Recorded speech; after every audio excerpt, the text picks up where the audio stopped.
It can be a problem. Often people in the sporting world will be very biased to their sport, whether it's football, rugby, hockey. They'll come in with lots of knowledge about the AUC, but will be somewhat biased towards their specific area. Again, there's so many issues that come up, and it does range from very recreational users in the gym all the way through to talented athletes who are on the Focus Sport programme or going off to European Championships. And again, you have to treat them all fairly. You are there to represent every single and the broad range of people taking part in sport. I would say that sport is underfunded currently. I mean, I doubt anyone would disagree with that within the sporting community. But I'd say it is an equally important part to all the other zones. However, we do still need to keep pushing it. On the funding side of things, having sat in funding meetings for 2 or 3 weeks in the first term to go through 650 odd applications, I can completely agree with the resources and money behind sport being slightly less. I think that sport is such a big area for sponsorship. I mean, you look at any major sporting activity across the planet and you will find big companies wanting to put a lot of money to have their names on kit, on posters, just to be seen to support these sorts of people. Sponsorship is always great, but it is getting harder and harder to get. We've been trying this year to look at alternative revenue streams, and sponsorship has been one way that we have been looking at it. It has proved very hard to find a sponsor. I disagree with the idea of an AU fee.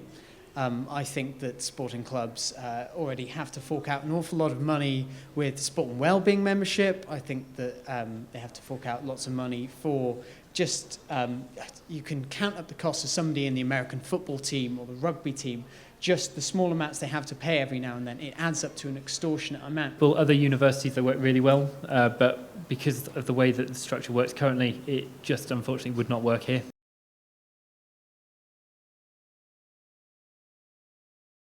The education societies, I think it's about 80, are a really fundamental part about most people's degrees. They can form a big part of making friends on your course, but they can also provide extracurricular opportunities, such as bringing in external speakers and other things like along those lines. So I really feel that education has a massive part to play as part of the Students' Union. I mean, there could always be more workspace as we bring in more students. It will need to increase that amount. But it's not always a case of then the workspace not being there, it's that it's not being publicised.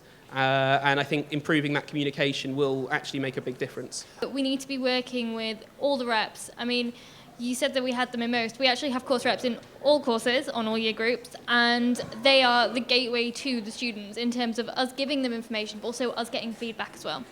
It's really important that if you truly fundamentally believe in something, and I do in the case of online submission, you can't just turn around and say, well, that's it. There's no reason that through continuing the debate, continuing looking for solutions, we couldn't have online submission. Yesterday, actually, the draft e-submission policy was approved at a university meeting. But again, it's slow work. A lot of the big changes that we want to implement is slow work, and what it needs is the drive from the students. So just because, even if they've said yes, it doesn't mean it's definitely going to happen, as we experienced this year when they promised it and then pulled it. You see so many fresh-faced people come in, and after a year they might be thinking, oh, do I need to go to this lecture? And I think what we need to do is work towards keeping that alive, keeping that spark alive. There's a reason why people chose Southampton. There's a reason why people chose the degree they're doing, and we need to make sure people are reminded of that constantly throughout their whole time here. I'm a massive advocate for education in your degree, as is evident, but you have to remember that, I'm just plugging this, you are more than your degree.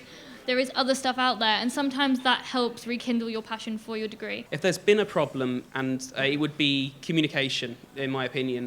The facilities have often been there, but people haven't always been aware of them. The SUSU website education, I think, is really poor and could really use improvements. And I know this is a problem that's been recognised. This isn't like something I'm just saying which I think is radical, but I think really striving to improve that is a key aim.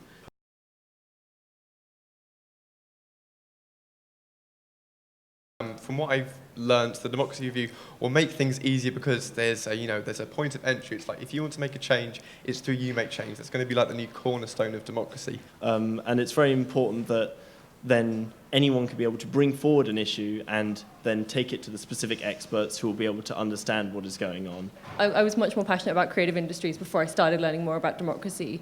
And although there is some overlap, I think they may work better as two different sections. I have to admit, democracy and creative industries are two very strange things almost put together like an unhappy marriage. There are some benefits to having them together, like at election time, of course, being the person who's editor-in-chief of the media department, working with them during election time with the democratic processes does have its advantages. If they were to split, for example, and this is why this had all the candidates, which one would you rather represent? Would it be democracy or creative industries? If I had to choose one, it would probably be creative industries. I would rather represent creative industries. I would also take the same stance of being part of creative industries. People do think of SUSU as a clique because obviously outside of SUSU, no one really knows what goes on or who's definitely involved. But once you're in, it's definitely a cliquey feel to it. And I think it should be more open. I mean, it is for every student. So I think every student should feel like they can be part of SUSU. I am actually of the opinion in that there is actually no such thing as a SUSU clique. If you get involved in SUSU and do a lot within SUSU, it's only natural that you're going to make friends with people in SUSU. As Cameron said, it's extremely easy to be able to get involved in SUSU. It's just getting people, getting students to want to get involved with SUSU. In my manifesto was looking at making performing arts a union group. So along with SUSU TV and Surge and Union Films. So they have more funding opportunities, they have more visibility and just more space and more chance for people to get involved. Performing arts will then be able to communicate a lot better with particularly the university and other smaller groups. Something I'd like to also go on to from that is that currently on the CI Zone committee, they have only one PA rep with regard, as opposed to 4 media reps on the committee. I would like to see, considering that PA have so many members, I would like to see more reps on that committee. Well, a lot of people I've spoken to in the media have said that with the media review, they would like to see the creation of a standalone media committee that sits under CI Zone. Also joint training as well, to make sure that they get the tailored training to them as well. I also think bringing in people from external companies is a good idea because not only does it help them training for their role within SUSU now, but I also think for employability in the future. I hope that the students as a whole will then be able to get more engaged with the student media groups.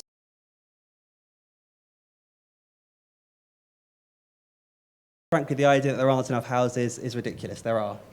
So what I'm proposing is that we actually produce a separate Your Guide to First Year for all students, separate to freshers material. I think the issue is that it's not targeting all types of students. The students that wait and do their contracts are students who maybe don't have the same availabilities or the same requirements academically as other students. So being a healthcare student, we are encouraged to rush and pay for our houses because of placement. I think that don't rush is a message that's mostly applicable to Southampton, doesn't apply to students in Winchester, where the housing market is very different. And I think that whilst a guide to first year overall is actually a really good idea. For housing, it affects so many different people at different years, different ages, different stages. It's not a catch-all for first year. But I think that one thing we need to do at SUSU is try and actually broaden our understanding of what diversity means. So I think for myself that true diversity is about saying that we at this Students' Union aren't going to get really political, we aren't going to get really backbitey about each other, but there is enough space in this union for people of different views. Being involved with putting on subtitled screenings has been something that I've been really proud of. Definitely. And I think little things and little steps like that are great, but I think it's about trying to do more to make sure that we do encourage all students and that we do include them in all that SUSU stands for. I noticed from talking to fellow students is that they sometimes don't really understand what SUSU does to celebrate diversity, and I don't think that's a bad thing, but it's also odd that there's this big disconnect. And I think we need to start developing projects that will develop student welfare in the long run. I think we need to focus on culture change and things that will last longer than one SAB is actually elected for. It's not a bad thing to have different opinions coming onto this, but it's this. But it's the nature of the beast that you have these different people coming to the job every year, in theory, and they will always come with a different set of ideas about how these things work. Okay, brilliant. David, what do you think about Georgia's response there? I think it's true. It's a bit vague, but I think it's true. I don't know. I don't want to get negative, so I'd rather just, yeah. I think what all three of us mean is that at the end of the day, there's always going to be a core value. As with Susu, you know, with any brand, you're going to have a core value that you stand for. With a role like VP Welfare, you would hope that everyone who takes on that role has that same core value. So it wouldn't matter who took on the next, as in the role, they would still have that underlying value, if you see what I mean. So what you're saying there is it doesn't matter who is elected to VP Welfare because they all share the same core values there, Christina? Not necessarily, because during your year, different people go about things differently. People will focus on different things, and people will have different policies or different aspects that they'll focus on. So not necessarily. What I mean to say is, at the core of at the heart of things, people are going to have the same core values. So I'd like to hope that whether I was elected or these two were elected, they would still want to care about students and their welfare.